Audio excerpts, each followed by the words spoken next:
Oi, amigos, tudo bem com vocês? Vamos dar continuidade aqui à parte 2 deste último capítulo do meu livro Este Mundo Precisa de Lei, o princípio divino da unidade do ser, que é um livro feito pela editora Apris, e você pode adquiri-lo nas plataformas na internet, como Amazon, o site da própria editora, editora Apris, enfim, e vários locais aí na internet que está disponível.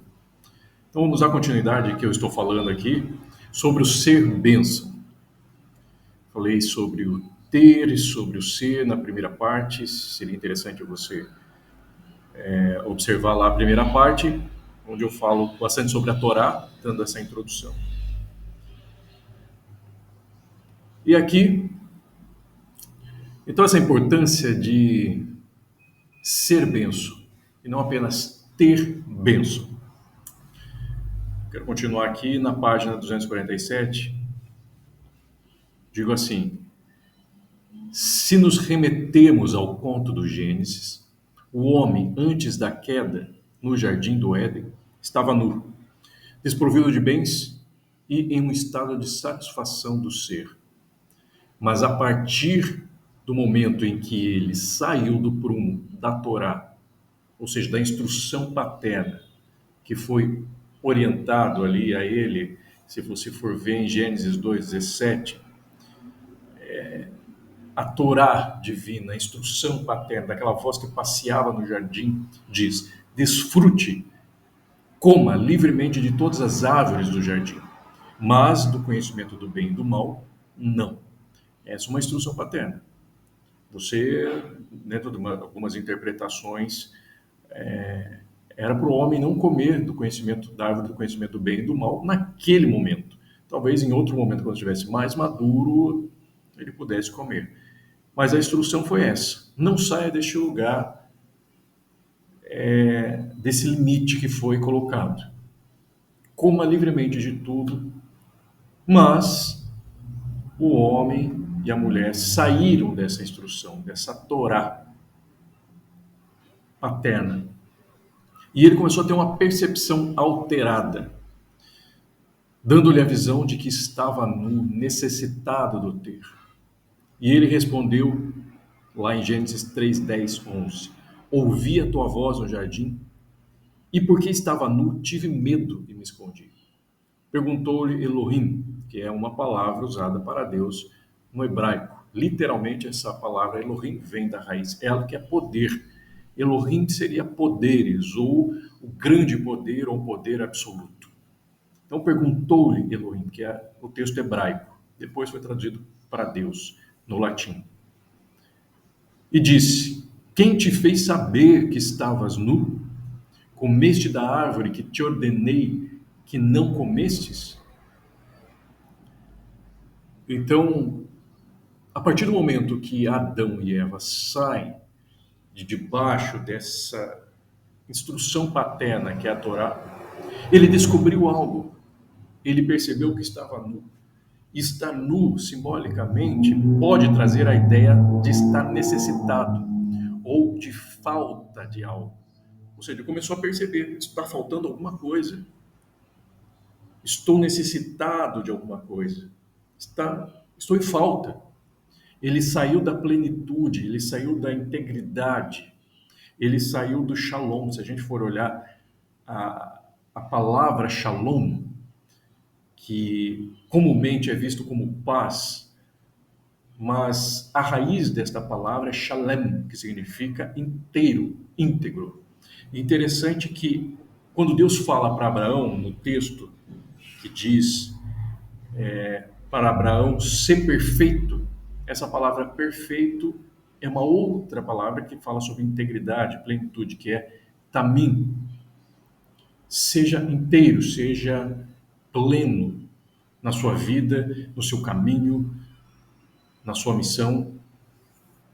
Então, ele saiu do shalom, da integridade, da plenitude, da completude, entrou num lugar de caos. Interessante que na pictografia a palavra shalom Pictografia é que todas essas letras, as consoantes da palavra Shalom têm um significado, têm uma ideia por detrás. Não vou entrar aqui nessa questão, mas simplificando, a palavra Shalom, olhando para os símbolos de todas as consoantes, comunica que é preciso destruir a legalidade, ou seja, a autoridade que nos prende ao caos. Então, o contrário do Shalom é o caos, é tudo misturado, é, é ansiedade, porque a palavra ansiedade, merizo, no grego, é mente dividida, ou seja, é o que divide. Então, Shalom é o contrário de ansiedade. Shalom é inteiro, íntegro, é uma mente inteira, íntegra, sem divisões. Mas a partir do momento aqui, então, que o homem sai da Torá, ele começa a perceber que existe uma falta. Ou seja, não estou pleno, não estou completo, existe algo que necessito ter. Quando a gente sai dessa Torá, a gente começa a entrar nessas ideias. E ele pergunta: quem te fez saber que estavas nu? Quem te fez saber que estava faltando alguma coisa? Quem te fez saber que está necessitado de algo? Hoje a sociedade, ela em alguns aspectos faz esse papel simbólico da serpente. O marketing, a publicidade. Você está lá vendo a televisão e há uma voz que é dita para você que você não está pleno, que você não está completo, que falta alguma coisa, que você precisa adquirir, que você precisa comprar, para daí ter a ideia de que você estará pleno. Isso acontece muito com as mulheres, por exemplo, onde uma voz é falada de que ela, que remete ela à ideia, o que gera nela a ideia de que ela está gorda, de que ela está feia, de que ela está com ruga, de que ela precisa fazer algum procedimento, ou que ela isso, ou que ela aquilo, ou que ela aquilo outro. E gera a percepção de que alguma coisa realmente está faltando. E eu preciso de algo para estar pleno, preciso de algo para estar completo, preciso de algo para estar bem. Daí a pessoa começa a se olhar no espelho e falar: ai, realmente essa gordura aqui não está legal, eu preciso dessa roupa. Ou homem, eu preciso desse carro, eu preciso disso, eu preciso daquilo outro. Porque os meus olhos se abriram e eu estou nu, necessitado de algo que me complete. Então essas percepções que nos tiram essa ideia de plenitude, nos levam para a falta, fazem aumentar o medo, fazem aumentar a ansiedade. Nem diz aqui: eu ouvi a tua voz e porque estava faltando algo em mim, eu tive medo e me escondi. E o medo, ele está dentro do mecanismo da ansiedade no cérebro. A ansiedade, está relacionada ao medo. Então, e não é à toa que hoje a sociedade, muitas pessoas estão ansiosas. Porque cada vez mais elas estão entendendo que elas precisam de algo a mais, que elas estão em falta. E isso aumenta a ansiedade, isso aumenta o medo. E o que acontece ali com Adão? Teve medo e se escondeu. Porque vibrar no medo é vibrar na pulsão de morte. Pulsão de morte é aquela força que te impele para o inanimado, para o esconderijo, para esconder, para repressão. O medo vibra na para você se esconder. O medo paralisa. Então, quanto mais ansiedade existe, mais paralisado você fica, mais você se esconde da própria vida. Então, quem te fez saber que estavas nu? Quem te fez saber que falta alguma coisa? Será que falta realmente? Que ideia é essa que foi implantada? Porque você saiu do seu devido lugar. Você saiu de uma ordem, de um limite estabelecido, que é o seu lugar, que você parou de desfrutar daquilo que deveria desfrutar na vida. E quando Adão se esconde, essa voz paterna também pergunta: onde é que você está, Adão? Porque Adão precisava compreender onde ele estava, de onde ele saiu, de qual eixo ele saiu, de qual trilho ele saiu. Ele saiu da instrução paterna. Continua aqui dessa maneira, seguindo o raciocínio interpretativo mítico, o homem passou a buscar o ter, já não podia mais estar nu, necessitado. O ter bênção começa a substituir o ser bênção, quando nos desligamos da Torá, instrução, proveniente da voz do Pai simbólico. Neste livro aqui eu falo sobre a psicanálise de Lacan, do real, do Pai simbólico, do Pai imaginário, e a gente precisa voltar a ouvir, né, na primeira parte eu falo sobre isso, a gente precisa voltar a ouvir essa voz paterna dentro de nós. E eu deixo aqui nessa parte desse vídeo que eu não estou falando aqui de forma doutrinária, de forma eclesiástica, o Deus só que era na igreja evangélica, o Deus católico, o Deus isso. Não, uma voz que habita todos nós, seja você evangélico, cristão, espírita, uma voz que habita todos nós. E que nós precisamos acessar essa voz, e para isso a gente precisa quebrar as imagens, os ídolos que nós temos, que nos impede. A imagem que você tem do seu pai terreno, biológico, que maltratava você, a sua mãe que maltratava, ou que te abandonou, ou que te rejeitou. Se você não quebrar essas imagens, esses ídolos que você construiu dentro de você, você não consegue acessar um outro pai, uma outra instrução que diz: desfrute da vida, desfrute de tudo isso, desfrute do bem que existe para você. E se você não entender que existe algo para você desfrutar, você vai olhar para você e vai entender que existe uma falta. Vai entender que existe uma falta. Falando da psicanálise, isso seria uma mente histérica, a mente que tem sempre uma falta. Contudo, por outro lado, ao nos aproximarmos da Torá, retornamos ao ser, como o princípio que antecede o ter, pois é o ser bênção que fará com que tudo o que adentra a vida seja abençoado. Alguém pode ter bens, receber um bom salário, um dinheiro que estava esperando alcançar o sucesso, mas o que vai determinar se tudo isso é abençoado é se alguém é benção. Caso contrário, tudo lhe será amaldiçoado. Isto é, não lhe terá proveito e valor. Eu falei no primeiro vídeo de exemplo de pessoas que têm bens, mas não são. E aqueles bens acabam não tendo o valor necessário. Porque quem dá o valor é o ser, não é o ter.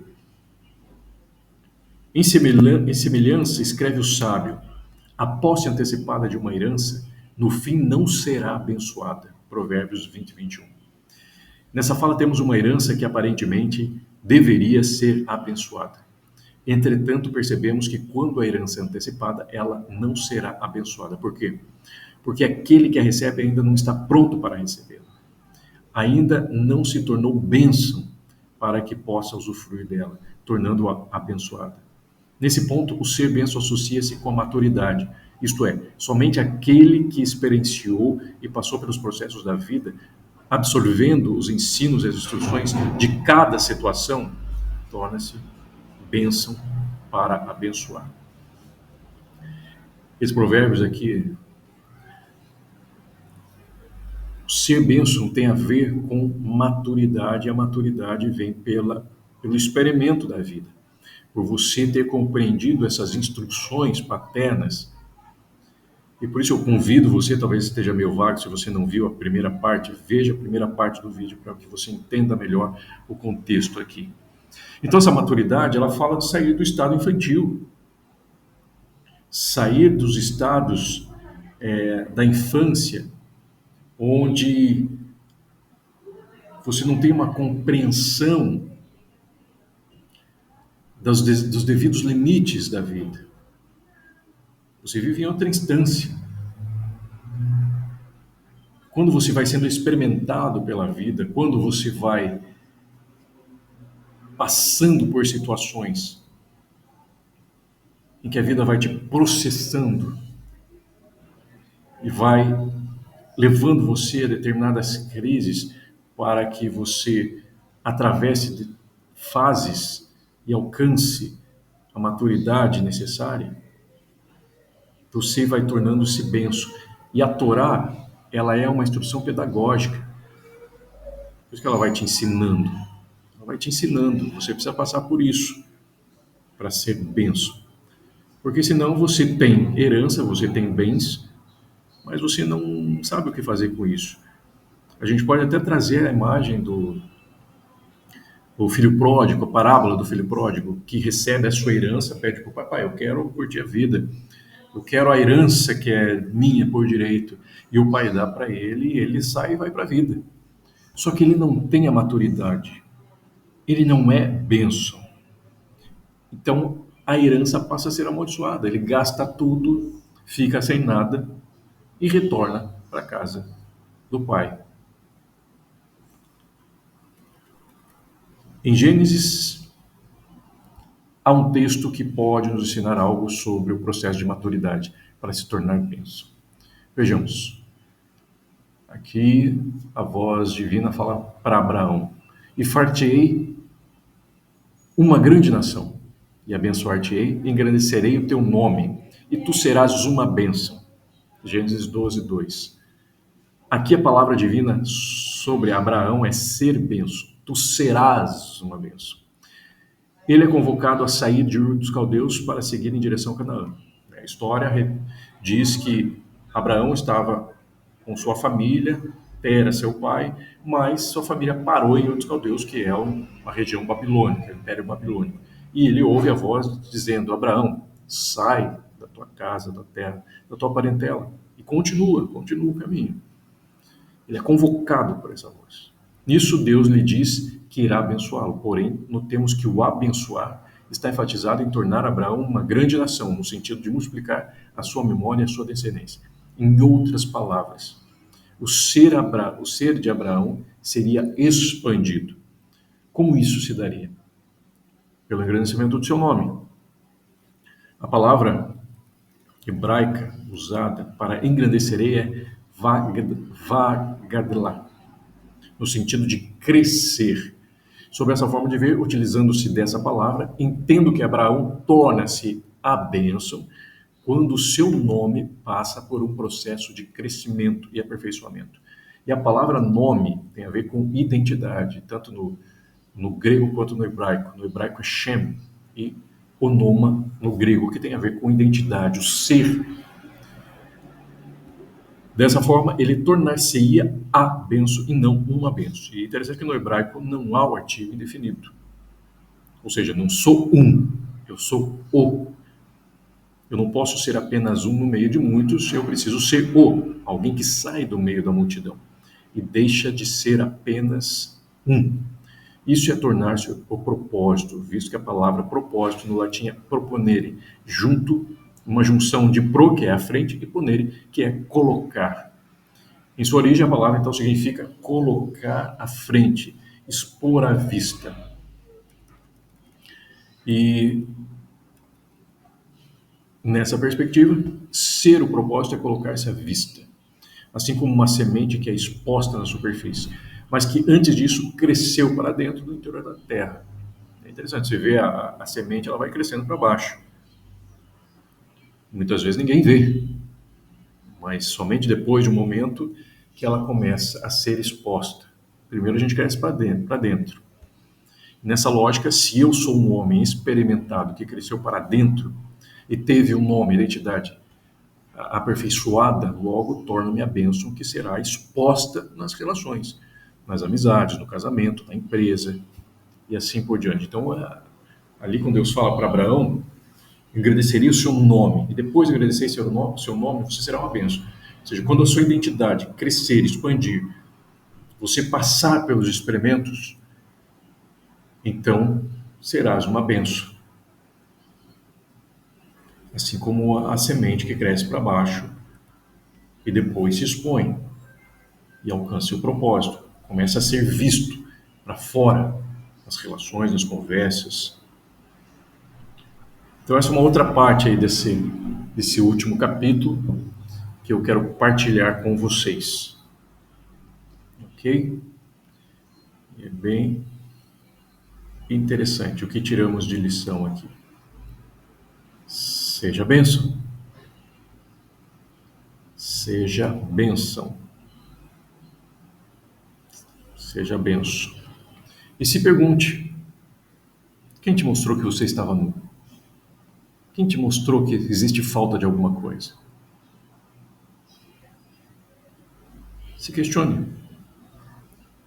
Fale com você sobre isso. E passe pelo processo de crescimento para ser benção.